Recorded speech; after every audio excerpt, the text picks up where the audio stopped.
Bom dia, pessoal. Tudo bem? Tudo tranquilo? Tudo na paz? Começando agora mais uma aula de história com o professor César Roberto, seu professor do Programa de Mediação Tecnológica da Secretaria de Educação, aqui diretamente do Estúdio 4, tá certo? E nessa aula de hoje vamos trabalhar um tema que acaba, inclusive, repercutindo nos dias atuais, lamentavelmente, né? Porque nós vamos tratar de ideologias de extrema direita, vamos tratar do nazismo e do fascismo, né? Que tanta destruição causou à humanidade, né? Sobretudo ali na Segunda Guerra Mundial, o nazismo a partir da Alemanha, Adolf Hitler, e o fascismo, a Itália, Benito Mussolini, tá certo? Pois vamos lá, vem comigo, vamos em frente. Olha só o roteiro da nossa aula. Ao término dessas duas aulas, nós temos como pretensão analisar, e vamos fazer isso, não é só pretensão não, vamos analisar o processo de emergência, né, do surgimento do fascismo e do nazismo e a consolidação dos estados totalitários na Europa. Também, compreender como é que ocorreu o genocídio de judeus, né, empreendido pelo nazismo, e relacionar esses movimentos neonazistas da atualidade com outros movimentos de intolerância ao redor do mundo, tá bom? Então, muitas vezes essas mentalidades, esses sentimentos, essas ideologias, às vezes ficam latentes, né, mas às vezes elas se manifestam e muitas vezes de forma agressiva, de forma violenta, porque as pessoas que incorporam essas ideologias, o nazismo, o fascismo, são pessoas que não são abertas ao diálogo, né, ao entendimento, tá certo? Muitas vezes eles agem no sentido de impor a opinião deles, a maneira deles ver o mundo. E assim não dá certo. Bom, vamos iniciar a nossa aula trabalhando algumas características que são comuns aos regimes totalitários. Assim fica melhor, porque quando você vê as características que são comuns a todos, né, aqueles regimes considerados totalitários, depois fica mais fácil, né, é até mais didático, você estudar as especificidades de cada um deles, tá bom? Então vamos lá. Qualquer lugar do mundo, em qualquer momento da história da humanidade, um regime, um governo, né, ser considerado totalitário, uma grande característica é a repressão aos dissidentes. Vocês estão vendo aí essa imagem, Alemanha, né, Alemanha nazista, né, você reconhece até pelo uniforme, né, dos militares que estão aí revistando civis, cidadãos. Mas assim, pessoal, eu tenho dito muito nessas nossas aulas de história para que vocês atentem para as imagens, tá certo? Aprender com a imagem. É lógico que na nossa disciplina, História, Ciências Humanas, nós trabalhamos com textos, né, com documentos escritos, mas também nós trabalhamos com imagens, né, com mapas, com gráficos, com tabelas. Então, quando você olha para essa imagem, olha a expressão desse senhor, né, que está sendo aí revistado pelos militares nazistas. Então, ele tá tenso, ele está assustado, né, sobretudo se for um judeu, porque se for um judeu, vai ser preso, vai ser torturado e vai acabar, infelizmente, sendo morto, né, como aconteceram com aliás, milhões de judeus, né, durante a Segunda Guerra Mundial. Então, assim, uma característica que é comum aos regimes totalitários é exatamente a repressão aos dissidentes. Quem são os dissidentes, professor? Os dissidentes são aqueles que discordam, né? Exatamente. E eles não querem, não aceitam discordâncias, né? Os líderes totalitários, né? Eles não estão nada, digamos assim, dispostos a ouvir as opiniões contrárias. Porque será possível que alguém pense que tudo que você imaginar é o que é o correto? Não, às vezes acontece comigo, com você pode estar movido pelas melhores intenções do mundo, acha que está arrasando, aí alguém vem e chama a atenção, alerta, né, para um aspecto que você não percebeu, tá entendendo? E aí você tem que, de uma forma madura, sensata, prudente, considerar. Mas olha só, voltando para cá. Então, assim, uma das características do regime totalitário é exatamente isso aí, a repressão. Repressão. Quando eu falo dissidente, você já entendeu, aquele que diverge, o que não concorda, que tem uma maneira diferente de ver. E a repressão, prisão, torturas e morte. Tá bom? Então, infelizmente, essa é uma característica. Estou mostrando aqui os documentos, né? E olha a expressão de medo, medo mesmo. Porque às vezes até na própria rua eles eram eliminados, eram mortos. Uma outra característica que é comum, né, aos regimes totalitários é o culto ao líder. Né? Olha só, você está vendo do lado da esquerda o Hitler, né? Aí do lado da direita o Joseph Stalin, sendo que interessante, porque aqui vocês estão vendo dois regimes totalitários, um de extrema direita e o outro de extrema esquerda. Então, é possível, né, ocorrer das duas formas, tá certo? Então, você, inclusive, observe que até, isso aqui é um desenho, tudo bem, né, poderia ser uma fotografia, mas é uma peça de publicidade política, né, de campanha política deles, da Alemanha nazista e da União Soviética stalinista. Então, tanto em um país como em outro, nesses regimes totalitários, você observa o culto, uma devoção ao líder. Né? É o chefe, no caso da Alemanha, I fear, né? É o cara que tudo entende, o que ele decide é o melhor para todos. Então, é uma característica, portanto, que é comum, né, aos regimes totalitários. Aí é um dos grandes perigos. Na verdade, tudo aqui é perigoso. Né? No slide anterior, repressão a dissidente, algo que não deve ser tolerado, algo que deve ser combatido, né? O que se tem que construir é uma sociedade democrática, né? Em que as pessoas manifestem suas opiniões. Agora, neste slide, nós estamos destacando esse culto ao líder, né? Que é algo também que tem que ter cuidado, porque são seres humanos, como seres humanos, você deve ter suas virtudes, mas também tem suas limitações, seus defeitos, tá certo? Então, assim, nos regimes totalitários, havia o quê? Havia um segmento cego, inquestionável, indiscutível. Não é legal isso. Como também o patriotismo exacerbado.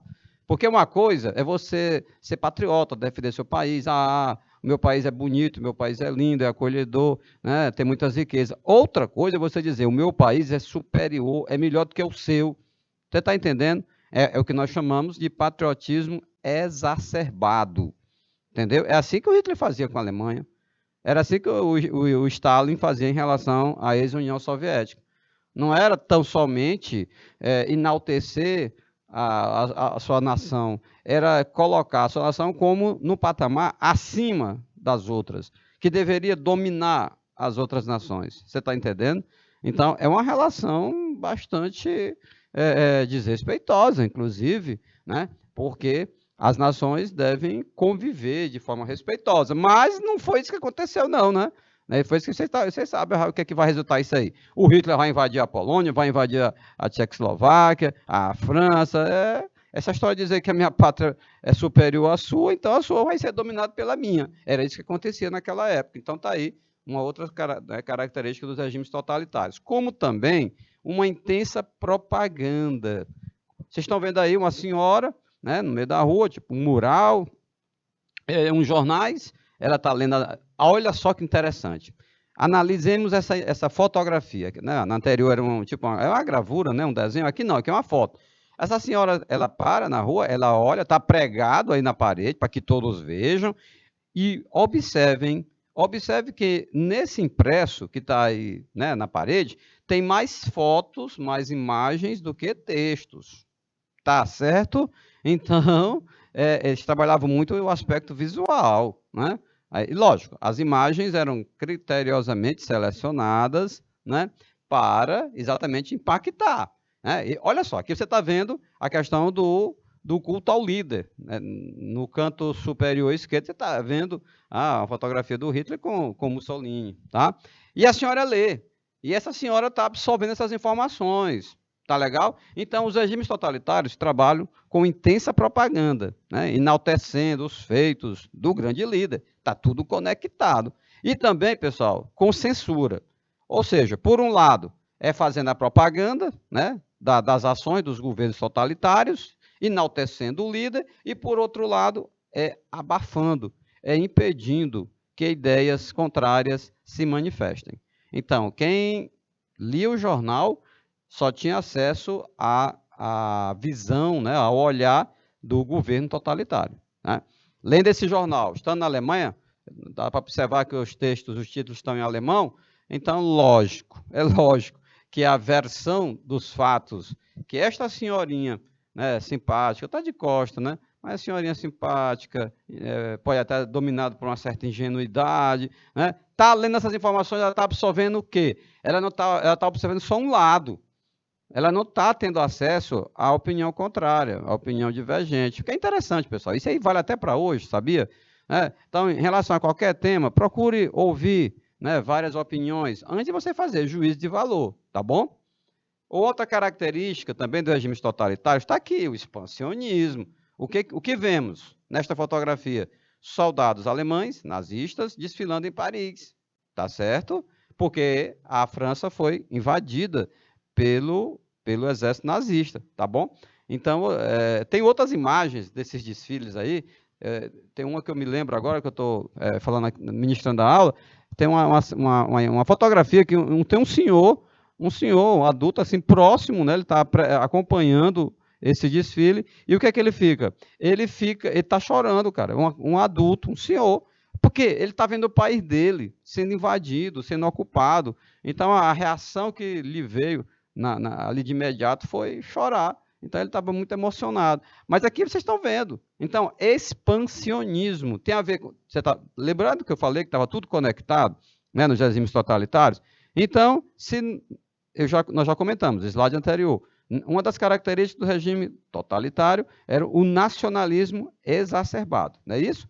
A Alemanha, a grande pátria, a Itália, a grande pátria, e agora você está vendo o resultado disso, né? É invasão, de forma violenta, né? De uma forma absurda, e aí você vê que os governos locais, agradando ou não ao povo, e não tem como agradar a todos, mas pelo menos um governante eleito, mas era um governante de lá, tá certo? Então a França vai se curvar, é bastante vulnerável diante dessa postura bastante agressiva, tá? Ainda bem que vários monumentos históricos, né, de Paris não foram bombardeados, foram preservados. A Torre Eiffel, por exemplo, ela foi inaugurada já bem antes da Segunda Guerra Mundial, bem antes da Segunda Guerra Mundial, né? Então, me parece que foi em 1889, salvo engano, no ano da proclamação da República. Então, foi preservada, né? Está lá, como também o Arco do Triunfo e outros monumentos. Então, expansionismo é uma característica dos regimes totalitários, tá certo? Outra característica é o militarismo, né? O militarismo como forma de intimidação. Tá? Aí vocês estão vendo a imagem da esquerda, passando em revista as tropas, o alemão nazista Adolf Hitler. No lado da direita, passando em revista a tropa, o italiano, né? Fascista, ditador, todos dois foram ditadores, regimes totalitários, Benito Mussolini. E aí, meus queridos, veja bem, olha como é que o destaque é que estão passando em revista a tropa? Não, de forma alguma. O que nós estamos destacando aqui, pessoal, é exatamente o fato de usar, né, do militarismo como uma forma de intimidação. Então, observem que tanto Hitler, né, na Alemanha, como Mussolini na Itália, eles frequentemente estavam vestidos como militares. Então, tudo isso tem uma simbologia. Qual é o recado que passa?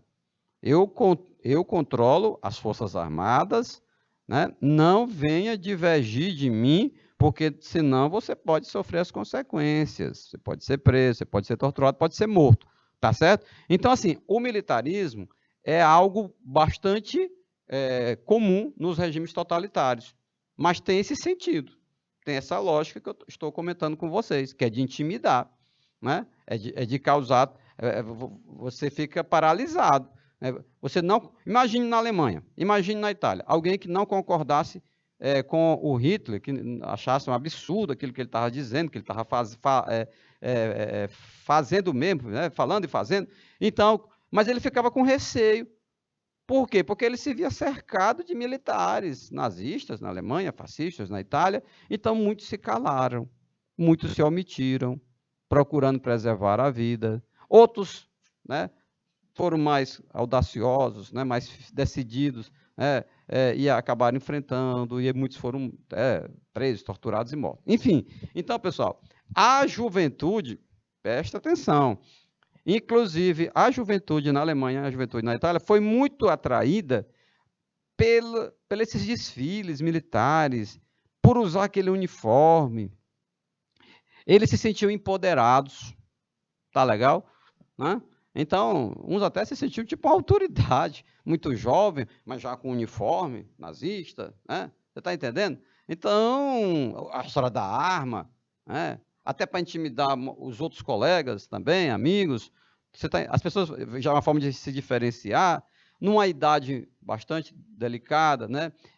Em que as pessoas estão, todos nós passamos pela adolescência, né? Você está ali se firmando, né? Procurando se consolidar enquanto pessoa, com as suas opiniões e tal, às vezes até enfrentando, divergindo, conflito de gerações, e aí surge na sua rua o cara que jogava bola com você, lá vem ele todo uniformizado, né? Com a farda nazista, tá?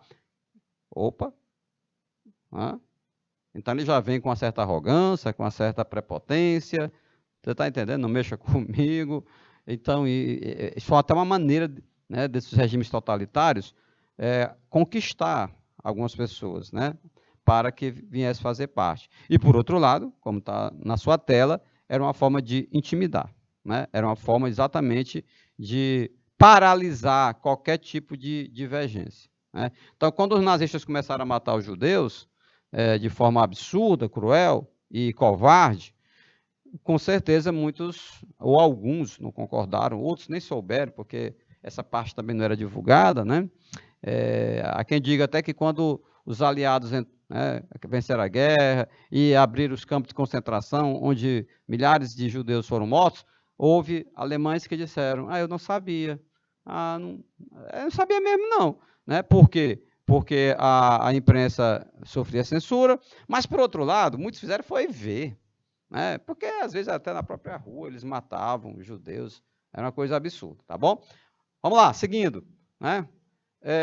Depois dessa questão do militarismo, né? Vamos tratar, pessoal, de um momento em que esses regimes totalitários, eles tiveram um terreno fértil para prosperar, essa semente do mal, né, do nazismo e do fascismo. O totalitarismo na Europa no início do século XX. Então, nós estamos tratando aqui de algo que aconteceu há aproximadamente 100 anos atrás, né? E nós tivemos em 29, como vocês sabem, já devem ter assistido em outras aulas, né? A crise econômica de 1929. Que alguns dizem assim, professor, vamos falar sobre a quebra da Bolsa de Valores de Nova York? Também, mas não é só sobre isso. Gente, entenda, a quebra da Bolsa de Valores de Nova York foi assim, a ponta do iceberg, vamos dizer, né? Foi um desdobramento natural de algo bem maior, de uma crise do capitalismo, tá? Como é que se deu essa crise do capitalismo? Bom, pessoal, essa crise do capitalismo ela se deu por conta de um excesso, né, de produção não acompanhado pelo consumo na mesma proporção. Como é que é isso? Vou explicar rapidamente, né? Para que a gente entenda como é que o nazismo e o fascismo encontraram terrenos férteis. Ora, depois da Primeira Guerra Mundial, né, que terminou em 1918, ela vai de 14 a 18, a Europa está destruída, né? As indústrias, né, os campos, né? Então a economia profundamente abalada. Nessa situação, os Estados Unidos prosperam. O povo não diz desgraça de uns, alegria de outros, né? Existe o ditado popular. Então, a Inglaterra, a Alemanha, a França estão com a sua economia deveras abalada. Né? Os Estados Unidos, do outro lado do Atlântico, não teve nenhuma indústria bombardeada, não teve nenhuma plantação incendiada, nenhum gado que foi morto. Então, beleza. Então, os Estados Unidos começaram a produzir e vendendo, inclusive, para os europeus, que não estavam em condição de produzir, consumindo produto norte-americano. Não só os europeus, o mundo todo. Ocorre que, com o tempo, as indústrias na Europa, aos poucos, vão se recuperando e vão deixando de comprar produtos norte-americanos. E aí, fazer o quê? com aquela enorme quantidade de produtos que já tinham sido fabricados e que continuavam sendo fabricados. Porque quando a indústria vai fabricar um produto, né, como esse, por exemplo, ela tem uma estimativa, ela tem uma base, né, com a média dos meses, anos anteriores, vai produzindo, né? Não sabe nem exatamente o quanto que vai vender, tem que ter uma estimativa. O que é que aconteceu em 29? Produziram demais e não estava mais vendendo, né? Estava estocando. Resultado, as empresas não conseguindo vender, elas vão reduzindo o salário, elas vão demitir o operário, não está vendendo, como é que vai pagar salário? Né? Entendeu? Depois vai ser difícil pagar a energia, a água, os impostos e resulta na falência. Empresas fecharam as portas. Né? Então você tem um caos. Caos econômico, caos social, caos político. Né? Caos econômico, falência, desemprego, né? Inflação, né? Econômico. Caos social, a fome, o desespero. Aí você tem um caos político. Por quê? Porque as democracias ocidentais vão ser acusadas, né, de incompetentes, né, pelas ideologias totalitárias. É isso que o Hitler vai dizer na Alemanha, é isso que o Mussolini vai dizer na Itália. Ó, esse governo que está aí, que vocês dizem, é democrático, foi eleito, cadê? Resolveu a questão do desemprego? Nada. Está resolvendo a questão da inflação? Nada. Pois nós vamos resolver. Então, com esse discurso, eu estou aqui, lógico, resumindo, é que eles vão conseguindo atrair, né, as atenções, né, das pessoas e vão crescendo e vão prosperando no meio do caos. Aparecem como salvadores da pátria. Né? Ó, pessoal, sinceramente, você deve saber que para problemas complexos não existem soluções simples, fáceis. Assim, no estalar de dedos. Não é assim, nunca foi e nem será. Problemas complexos exigem soluções complexas. É natural, é lógico. Aí vem com a propaganda pesada, como você viu há pouco, é uma das características do regime totalitário, né? A mídia, né? O Hitler trabalhou muito, muito com essa questão do cinema, do rádio, né? Outdoor. Não existia naquela época ainda a palavra, né, o conceito marketing político. Não existia, foi depois. Mas na prática, de certa forma, é uma espécie de marketing político, sim. Porque eles se projetavam, era o culto ao líder, o nacionalismo exacerbado, é o militarismo, é o expansionismo, entendeu? E aí o cara vai conquistando. Para você ter uma ideia, só para ilustrar aqui. É natural que as pessoas desejem ter um veículo, não um carro. Por mais simples que seja, um carro popular, tá? Um operário na Alemanha, o cara que está desempregado. Aí o Hitler diz, olha, eu vou conseguir emprego para ti, ainda vou encontrar uma maneira de você ter um carro na garagem da sua casa. Aí as pupilas dos alemães dilataram. Esse que é o cara. Está entendendo? Então foi nesse contexto, por exemplo, que o Hitler encomendou aos projetistas, né, de automóveis, né, que desenvolvesse um veículo que fosse barato, que tivesse uma economia, uma mecânica simples, né, e que possibilitasse que cada alemão tivesse um carro. Foi nesse contexto que foi desenvolvido o Fusca, né, o Volkswagen, que é exatamente em alemão, Volk é povo, né, e Wagen é carro, então carro popular, Volkswagen. Meu amigo, então, beleza, carrinho na garagem, o Fusquinha, né? Um dos carros mais fabricados no mundo, tá? É a ideia do Hitler. Né? Olha só, essas crianças estão brincando com o quê? Isso aí não é caixinha, não é a folhinha, calendário, não. Isso é dinheiro.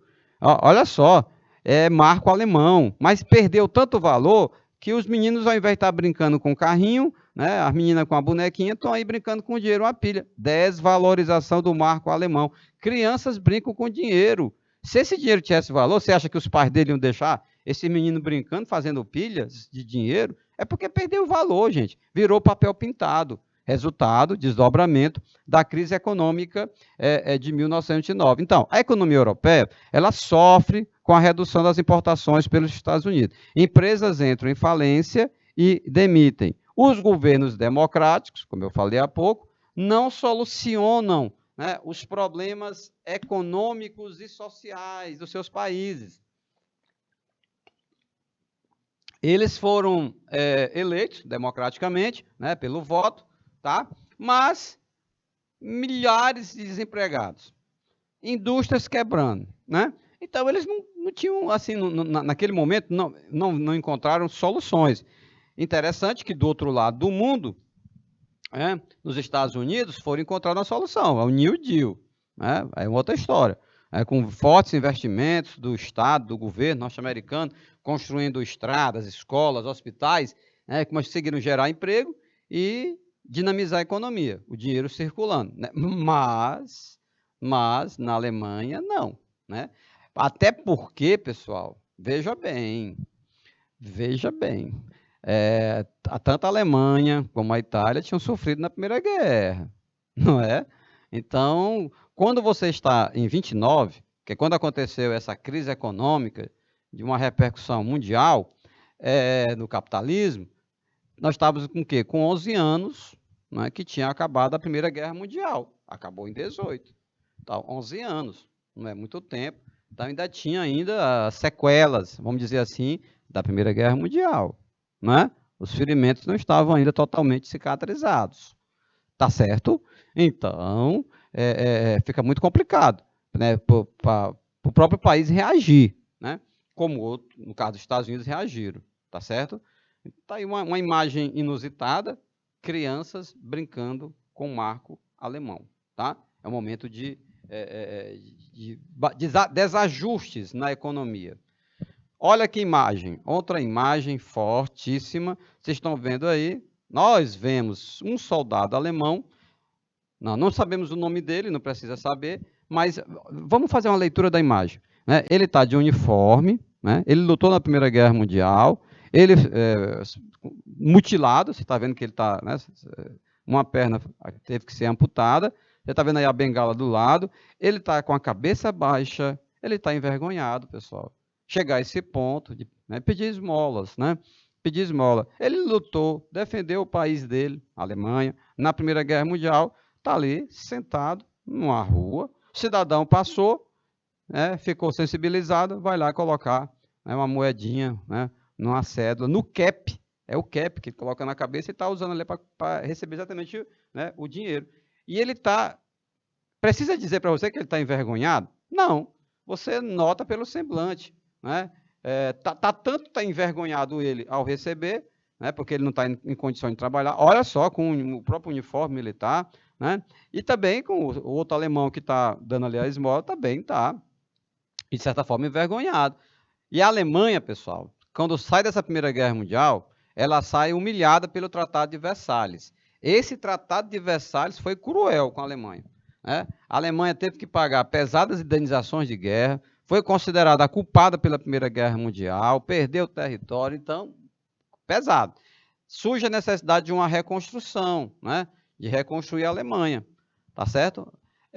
Uma crise política, econômica, fortíssima, né? Os governos não estavam encontrando soluções, porque quando o povo está muito, né, precisando de ajuda, recorre ao governo.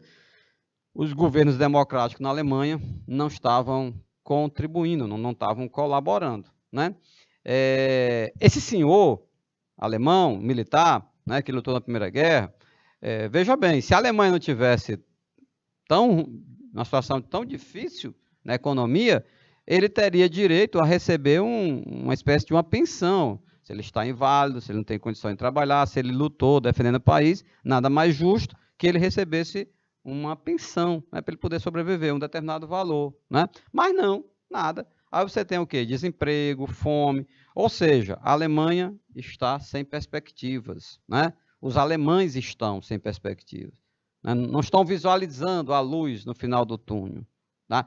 É nesse contexto que ele vai entrar, né? Olha só. Primeiro o quê?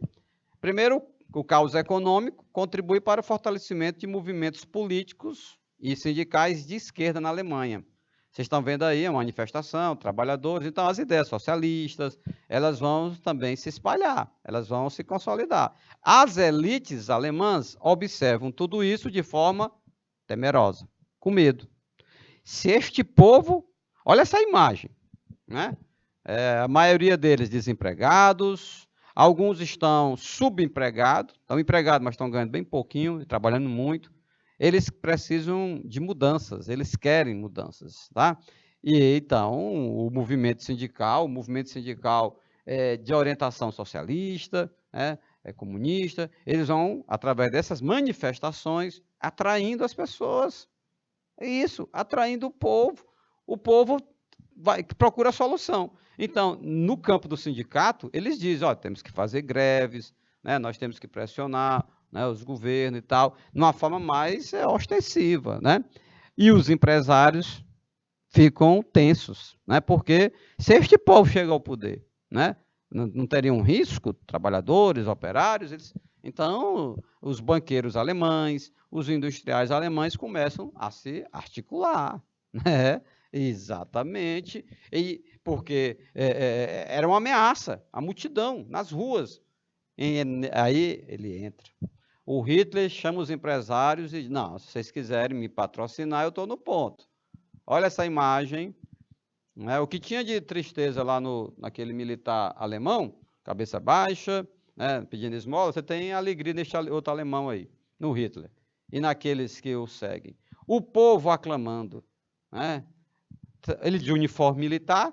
Olha, essa imagem, você já pode identificar várias características do regime totalitário que nós comentamos nos slides anteriores. Aqui você tem o culto ao líder, né? Tá vendo ele sendo aclamado, as pessoas querendo tocar nele. Rapaz, se tivesse celular nessa época, né, há 100 anos atrás, quase, né, muita gente aí fazendo selfie com ele, essas coisas. O povo está vendo ele como um salvador da pátria. Então, culto ao líder.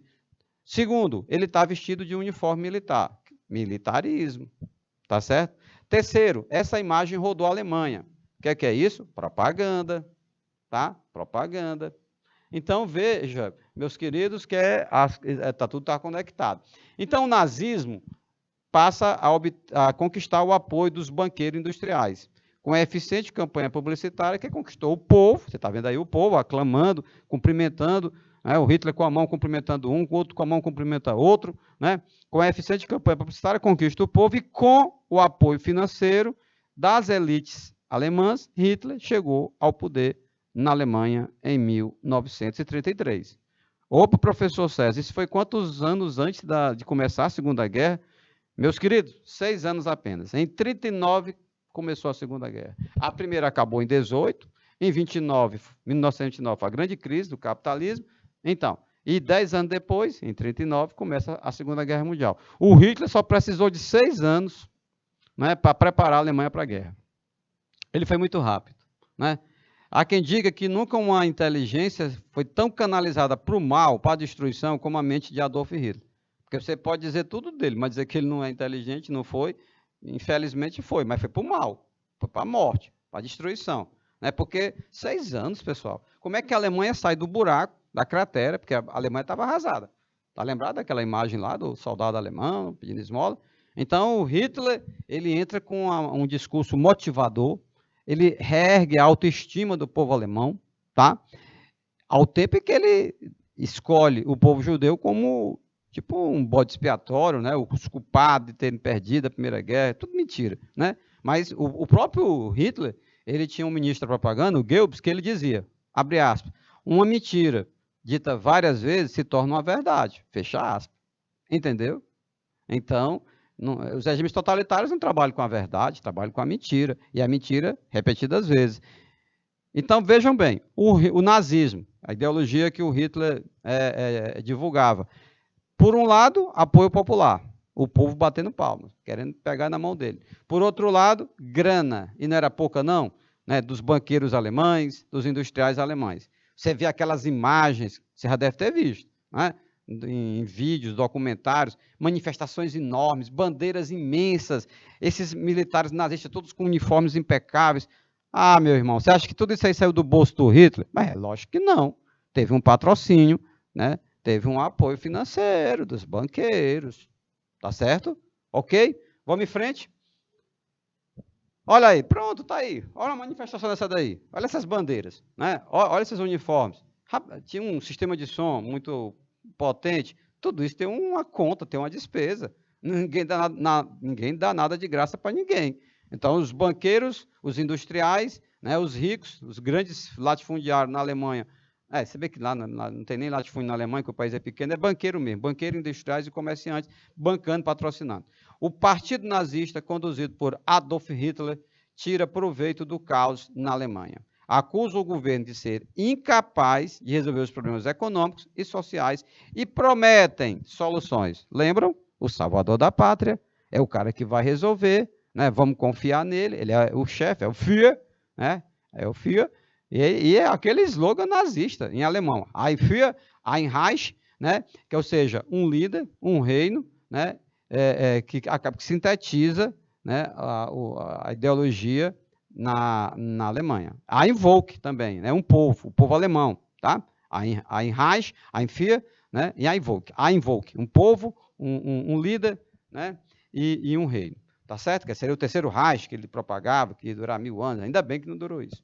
Mas então está aí, no meio do caos, no meio do desespero, o nazismo prospera. Ele, ao mesmo tempo que ele acusa os governos democráticos de não estarem resolvendo, ele diz que vai resolver. Na Itália, algo semelhante acontece. O movimento político que surgiu na Itália, o fascismo, sob a liderança do Benito Mussolini. Olha ele aí, falando para multidões, vestido. Você identifica aqueles mesmos características do totalitarismo. O culto ao líder, o militarismo, ele está vestido de militar, né? A propaganda, porque essa imagem ela é repetida várias e várias vezes por toda a Itália. O Benito Mussolini assumiu o poder em 1922, com a marcha sobre Roma. Né? Eles vão à capital da Itália, entendeu? Radicais de extrema direita, o fascismo. Há pouco você viu que o Hitler chegou ao poder em 33, né? 1933, pois o Mussolini chegou bem antes, né? Em 1922. Tá legal? Olha o símbolo do fascismo. Se você não sabe, você vai aprender agora. A palavra fascismo vem do latim fatio, que quer dizer feixe. Olha aqui a imagem, tá vendo? Feixezinho de varinha. Ou seja, você pode quebrar uma vara, mas um feixe de vara você não quebra, não. Então, essa é a ideia que eles passavam, reforçavam. E esse era um símbolo do antigo Império Romano, galera. Então, o machado, que era o símbolo, né, do poder, né, do exército romano, dos legionários romanos, um machado envolvido num feixe de varas utilizado nas cerimônias do Império Romano como símbolo de união. Tá vendo? De um feixe de varinhas, feixe, fátio, fascismo. Tá certo? Então tá aí a origem histórica, etimológica, né, da palavra fascismo. Tá certo? Da palavra fascismo. Já nazismo, porque o nome do partido era Partido Nacional Socialista Alemão, aí tem Nacional Socialismo, juntava as iniciais, dava nazi, então nazismo, tá? Então, e o curioso é que da mesma forma que o Mussolini se apegava ao passado glorioso, né, do outrora Império Romano, então assim, eles sempre evocavam um passado que dignificava, né, aquele povo. No caso do Mussolini, ele se apegou ao passado, né, do ultra, mega, hiper poderoso, né, Império Romano. Já o Hitler, por sua vez, ele se apega, né, às virtudes propaladas, né, da raça ariana, né, que era uma raça superior na lógica nazista, vamos deixar claro, né, na lógica nazista. E isso, com muita propaganda, com muita mentira, acabou prevalecendo. Olha ele aí, olha que postura arrogante, olha que postura prepotente, né, do Mussolini, cercado aí pelos seus asseclas, né, pelos seus seguidores. Então, da mesma forma que o Hitler, com seu nazismo, ascendeu ao poder na Alemanha em 1933, no meio do caos, em meio ao caos, da mesma forma aconteceu com Mussolini na Itália. Né? Crise social, crise econômica, cresce os movimentos de extrema esquerda e de extrema direita. E aí os empresários, na Itália, né, os banqueiros italianos, à semelhança dos empresários e banqueiros alemães, começaram a patrocinar, né, começaram a ajudar financeiramente o Mussolini, para que o fascismo chegasse ao poder. Era tipo assim, pessoal, temendo os movimentos sindicais e os partidos políticos de esquerda, né, socialistas, esses empresários, banqueiros, tanto na Alemanha quanto na Itália, acabaram por acreditar, por apostar suas fichas, por patrocinar o Hitler na Alemanha e o Mussolini na Itália. Tá certo? Então, mais uma vez, é interessante isso, né, gente? Porque da forma como você vê nos livros didáticos, muitas vezes não fica bem evidente, né? Dá a entender que foi tão somente uma questão de carisma, né? Porque de fato eles eram carismáticos, né? Eram, tanto o Hitler como o Mussolini. Aquelas pessoas que vocês viram na imagem anterior, cercando o Hitler, querendo pegar nele, se sentem atraídos por algo, né? Está assim também na Itália. Ou seja, no meio desse caos, eles conseguiram passar confiança, firmeza na palavra. Isso é muito, é muito perigoso às vezes, né? Quando você fica tipo assim, quase que hipnotizado, né? Isso aconteceu em vários países, em vários momentos da história da humanidade, né? Em que líderes como Hitler e como Mussolini, através de um discurso forte, tá? Você pode até depois terminar a aula, observa algum vídeo, eles falando, que tem na internet, né? Documentários. Então, eles falavam assim com o Hitler e o Mussolini com muita firmeza, com muita convicção, né? Eles passavam essa ideia de que nós somos capazes, né? Não é para nós estarmos nessa situação de humilhação. A Alemanha é humilhada pelo Tratado de Versalhes, comentamos. A Itália também totalmente humilhada, entendeu? Então, aí você de repente vai passando numa rua, está em Berlim, né, na década de 30, e vê lá aquele movimento, aquelas bandeiras, com aquela suástica nazista, um povo que passa desfilando vestido de militar, tudo bem organizado. O povo germânico, por natureza, já é disciplinado mesmo, né? A disciplina germânica é algo bastante elogiado, né, destacado. E a determinação deles, são muito meticulosos. Eles são tão meticulosos, isso acabou até contribuindo para os historiadores, que nos campos de concentração, onde fizeram o genocídio, tudo foi anotado, tudo foi registrado, tudo documentado. O nome das pessoas, a morte, a forma como morrer, tal, os métodos que utilizaram para eliminar o povo. Anotava tudo, né? Tudo registrado, tá certo?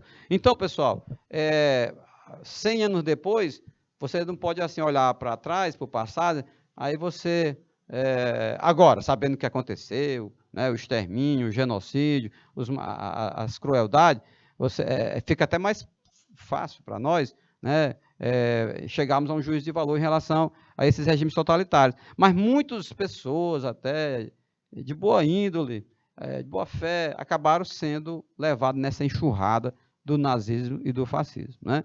Foram conquistados, né, pela propaganda, né, pelas promessas do Hitler. Lembra a história do Fusquinha? Né? Então, tudo isso encantava as pessoas, né?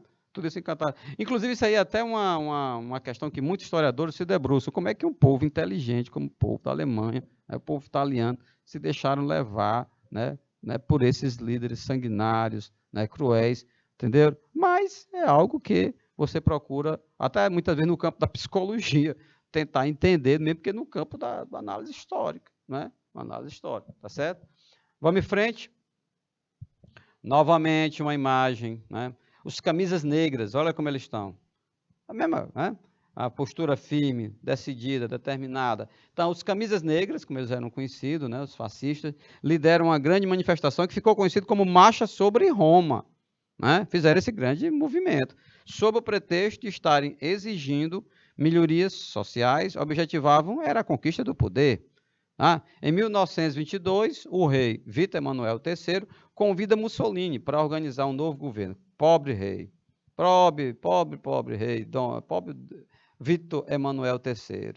Viu aquela pressão danada, a sociedade italiana aplaudindo Mussolini, esse aqui é o cara, e o rei sem encontrar soluções para os problemas econômicos, sociais, políticos e tal. Então, então vamos chamar o Mussolini, é o jeito. Vamos chamar ele para ele organizar o governo. Pois foi, né? E assim foi feito. Só que, quando o fascismo chega ao poder na Itália, né, vai plantar na prática, né, um regime totalitário. Né? Um regime totalitário. Então, o que nós podemos lamentar é como que as democracias, meus queridos, as democracias são vulneráveis por permitir, é da própria natureza, né, dos regimes democráticos, exatamente possibilitar as divergências, né, o diálogo, o debate, isso é da natureza dos regimes democráticos. Só que nesse espaço, né, de permitir as divergências, tá, as ideias em contrários, pode acontecer o que aconteceu na Alemanha, né, e o que aconteceu na Itália, porque pessoas que agem, que pensam, né, de forma truculenta, se aproveitam exatamente dos espaços, das possibilidades, né, de um governo, de um regime democrático, exatamente para chegar ao poder. E uma vez chegando ao poder, né, através de todas essas possibilidades, através desses mecanismos democráticos, uma vez chegando no poder, aí acaba com a democracia. Olha que coisa. É possível um regime ditatorial, né, tranquilamente chegar ao poder, né, através dos mecanismos, dos espaços democráticos. Agora, para a pobre da democracia voltar, né, para tirar uma ditadura do poder, aí é mais difícil. Vocês estão entendendo o que eu estou falando, né? Vocês estão acompanhando direitinho o raciocínio. Entendido? Então, aí a situação já é diferente. Tinha um aluno meu que dizia um negócio interessante, que dizia assim, professor, vendo algumas pessoas, acho que faltaram algumas aulas de história, ou é mesmo por conta da índole, que não tem boa índole, não sei, defendendo o retorno, né, de uma implantação de um regime ditatorial. Algo que foi que esse meu aluno disse, professor, é muito fácil, né, é tranquilo. Numa democracia, você ir para as ruas exigir, né, a implantação de um governo ditatorial. Eu quero ver, num governo ditatorial, essa mesma criaturas ou outras irem para as ruas exigir um retorno da democracia. Aí é difícil. E ele tem razão, porque aí você vai ser preso, você vai ser torturado, e Deus o livre, pode até lhe eliminarem, né? Então é isso, pessoal. As democracias precisam ser defendidas, elas precisam ser preservadas. Como dizia o nosso amigo Voltaire, eu digo nosso amigo, né, de uma forma carinhosa, ele viveu no século XVIII, iluminista, dizia o quê? Posso não concordar com a sua palavra, que você disser, mas morrerei defendendo o direito de você manifestar a sua opinião. Isso aqui é o bonito, né? Isso aqui é o lindo mesmo da convivência, né, na humanidade, em qualquer lugar do mundo, né? Qualquer lugar do mundo, tá certo? Então tá aí, os nazistas, perdão, no caso aqui os fascistas, né, conhecido também como os camisas negras, chegam ao poder. Mussolini não está para muita conversa, não está para muito diálogo, você está vendo aí. E aí, pessoal, nós tivemos, em 1929, a assinatura do Tratado de Latrão. Esse tratado, pessoal, 29, o ano da grande crise econômica, né, que foi em 29, não foi? 29, 10 anos antes de começar a Segunda Guerra Mundial, que começou em 39, quando o Hitler invadiu a Polônia. E você está vendo que o Mussolini já está no poder há algum tempo. Lembram? Desde 22, que o Mussolini chegou ao poder na Itália, porque o próprio rei convidou ele, né? O Vítor Emanuel. O Mussolini, ele consegue impor uma situação, o próprio rei, provavelmente querendo agradar o seu povo. Não, pois tá bom, então bota esse cara aí para governar. Achando, coitado do rei, achando que o Mussolini ia respeitar ele por ser o rei, por ter convidado ele para compor um governo, coisa nenhuma. Então, meus queridos, o Mussolini também trata de se aproximar da Igreja Católica, né? Na época o Papa era o Pio XI, né? E foi assinado o Tratado de Latrão. O que diz esse tratado, professor? Vamos lá. Pelo Tratado de Latrão, a Igreja Católica reconhecia a Itália unificada. Por que isso? Porque desde do final do século XIX, quando a Itália conseguiu se unificar enquanto um país, como nós conhecemos hoje, a Igreja Católica se manifestou contrário, né? Por quê? Porque a Igreja Católica tinha os seus territórios pontifícios, né? Que era o terreno da própria Igreja mesmo, a Igreja Católica. Isso vinha de séculos e séculos, amém, né? Então, a Igreja tinha dificuldade de reconhecer, né, a Itália enquanto um país unificado, mas reconheceu, no Tratado de Latrão. Em contrapartida, o governo italiano reconhecia um Estado católico no interior do seu país, o Vaticano, ok? O Vaticano é um país dentro de outro, né? É um país dentro da Itália. O Vaticano tem o seu governo, tem suas leis próprias, entendeu? É um país, é um Estado. O Papa, além de ser um líder religioso, ele também é um chefe de Estado, tá certo? Então, e a igreja, através do Tratado de Latrão, ao tempo em que reconhecia, né, a Itália como país unificado, em contrapartida, o governo italiano reconheceu o Estado do Vaticano, né, e pagaria uma indenização para a Igreja Católica e admitiria a educação católica nas escolas italianas. Então, aí houve uma reciprocidade, né, entre o governo italiano, representado por Mussolini, né, e a Igreja Católica, representada pelo Papa, né, o Pio XI, tá certo? Então, assim, esse país, né, o Vaticano, que é um dos menores países do mundo, né, um dos menores estados, né, do mundo, né, que é o Vaticano, ele surge em 29. Não tem Vaticano antes de 29. Ah, professor, e como é que era isso? A sede do governo, né, da Igreja Católica? Era Roma, estava lá na cidade de Roma. Agora, o Vaticano é algo mais elaborado, né? Tem os seus limites, as fronteiras. Então, ali dentro do Vaticano, né, veja bem, as autoridades italianas não interferem, tá? Não interferem. Tá entendido? Então, tudo isso, pessoal, observe que aquilo que eu falei há pouco, em relação à Alemanha, né, o povo alemão ter ficado encantado com Hitler, com o discurso dele, com as imagens. Agora, vamos imaginar na Itália, né? Então, quantos bons católicos de boa índole, né, não ficaram felizes? É natural que tenham ficado, né? Por quê? Porque o Mussolini, ele vai reconhecer o Estado do Vaticano, ele vai pagar a indenização para a igreja e, mais importante, ele vai determinar a educação católica nas escolas italianas. Não tem como não dizer que foram conquistas para a Igreja Católica, né? Tá certo? Agora, é bem verdade que nós estamos aqui há 10 anos antes de começar a guerra. É lógico que quando começa a guerra, a própria Igreja Católica, né, parte dela, né, vai também se manifestar contrária, outra parte vai ficar com medo, porque acabaram sofrendo violências, agressões, entendeu? Governos truculentos, governos totalitários. Religião, os governos totalitários não dividem poderes com líderes religiosos, né? Nunca fez isso, tá bom? Então, grava isso, aprende, Tratado de Latrão, né? Um acordo entre a Igreja Católica e o governo de Benito Mussolini. Vocês estão vendo aí a foto, momento solene da assinatura do tratado, o Mussolini assinando, né, da sua parte, representando a Itália, e ao seu lado, Sua Santidade o Papa Pio XI, Tratado de Latrão. Olha essa imagem. É interessante até começar pelas imagens, né, antes de ler os textos, né, porque esse texto está ancorado na imagem, né? Lembra que eu falei há pouco do patrocínio dos empresários alemães para confeccionar um cenário desse, meu querido? Olha o tamanho dessas bandeiras com a suástica nazista. Olha o tamanho daquela águia ali, entre elas. Você acha que foi do bolso do Adolf Hitler? É lógico que não, né? É lógico que não. Então, aí tinha gente bancando, tinha gente investindo, e alto, temendo o quê? Temendo exatamente o fortalecimento dos partidos de esquerda. Então, vamos lá. Partido nazista, Partido Nacional Socialista Trabalhadores Alemães. Para tudo, para tudo, para tudo. Como é que é, professor? Socialista? Só no nome.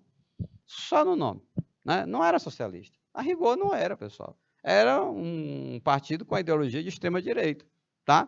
Então, apoiado pela burguesia alemã, temerosa em relação ao avanço do socialismo. Vocês sabem quem é que participava muito, né, do movimento nazista, do partido nazista? Eram exatamente os militares que tinham lutado na Primeira Guerra Mundial e não aceitavam a derrota da Alemanha, de jeito nenhum. Inclusive o próprio Hitler lutou na Primeira Guerra Mundial, era um cabo, né? Acabou sofrendo aí, foi atingido por estrilhaço de um explosivo e tiraram ele da frente de batalha, né? E ele não vai ficar até o final da guerra, né? Mas assim, muitos dos asseclas, né, daquelas pessoas próximas a Adolf Hitler, tinham exatamente lutado na Primeira Guerra Mundial. E estavam, meus queridos, minhas queridas alunos e alunas, e esses alemães que tinham lutado na Primeira Guerra Mundial não tinham engolido a derrota, não tinham aceitado a derrota. Eles disseram logo que o culpado eram os judeus, que tinham tramado contra, ou injustiça. Milhares de judeus alemães lutaram na Primeira Guerra Mundial. Muitos deles, inclusive, foram condecorados como heróis de guerra. Judeus. Sim, por que não? O cara é judeu, mas é alemão, nasceu na Alemanha, vive na Alemanha, começa a guerra, pipoca a guerra. Ele é convocado para lutar. Ele não vai? Ele vai. E vai defender quem? A Alemanha. Então, o Hitler e a propaganda nazista fizeram de tudo para esconder esse fato, né? Na verdade, pessoal, os alemães eram para ter a gratidão em relação àqueles judeus que bravamente lutaram na Primeira Guerra Mundial. Muitos deles foram condecorados. Mas o Hitler queria saber disso? Queria nada. O Hitler bota logo a culpa nos judeus, os banqueiros judeus, que são gananciosos. Perdemos a Primeira Guerra por conta dos judeus e do governo fraco, né, que assinou logo a rendição. Não era para ter se rendido, era para ter lutado até o último homem. Agora está aí a Alemanha humilhada pelo Pacto de Versalhes. O fato é que o Hitler, ao chegar ao poder, em 1933, né, como nós vimos há pouco, ele começa progressivamente a descumprir o Tratado de Versalhes, que tinha uma limitação no número de soldados, ele aumenta. Tinha uma limitação em relação à quantidade de aviões, né, de guerra, ele aumenta. Você está entendendo? Em relação à indenização, ele não paga mais, ele vai dizer que não é justo, né? Então, o Hitler vai pavimentando um caminho, né, dentro da sua ideologia expansionista, né, totalitária, propaganda oficial, mas está caminhando para a guerra. Lógico, porque quando o Hitler começar a invadir território, vocês acham que o mundo vai ficar de braços cruzados? Não, até que ficou, infelizmente, né? Muitos ainda escaldados, com sequelas da Primeira Guerra Mundial, ficavam pedindo a Deus que não houvesse uma segunda, né? Ou morrer mais milhares de pessoas, bombardeio, indústria destruída. Então ficava assim, tipo querendo se iludir, se enganar, e acreditando, não, o Hitler invadiu essa região, o Sudete, não, mas ele vai se conformar aí. Aí ele continua avançando, ele vai se conformar. Que nada. Né? Então, quando ele entra na Polônia, ele entra com tudo. A Blitzkrieg, né? Aquela guerra relâmpago, guerra rápida. O povo em dois chama de Blitz, né? Quando tem da polícia. Está tendo uma Blitz ali. Essa palavra é alemã. Né? Relâmpago. Né? Que era uma guerra rápida, que nem um relâmpago. Entendeu? Então, assim, o Hitler, quando entrava, era tudo ao mesmo tempo agora. Era o exército, eram os aviões, entendeu? A infantaria. Não dava espaço para reação, entendeu? Era uma rapidez incrível. Blitzkrieg, né? A estratégia alemã de rápidos confrontos, né? Com o inimigo. E tendo êxito. No início da Segunda Guerra, perdão, nós vamos ver na próxima aula, nas fases, as primeiras fases eles estavam ganhando. Sim, senhor. Quem morreu? Soldados que morreram no início da guerra, muitos deles morreram com aquela impressão que a Alemanha ia ganhar a guerra, que a Alemanha ia vencer, né? Pela forma bastante agressiva, né, como eles estavam se movimentando, tá certo? Então, pessoal, são realidades que estão distante de nós, estiveram, né? Tanto em termos de espaço, né, de países, e em termos de também tempo cronológico. Quando eu falo em 29, é quase 100 anos, né? Tá certo? Mas, infelizmente, ainda tem repercussão ainda hoje, como, por exemplo, os movimentos neonazistas, tá certo? Bom, meus queridos, nós vamos fazer um breve intervalo agora, tá certo? E logo estaremos voltando para nós darmos sequência ao nosso estudo sobre esses regimes totalitários, né, de extrema-direita, nazismo, fascismo. Tá legal? Então, estou aguardando vocês.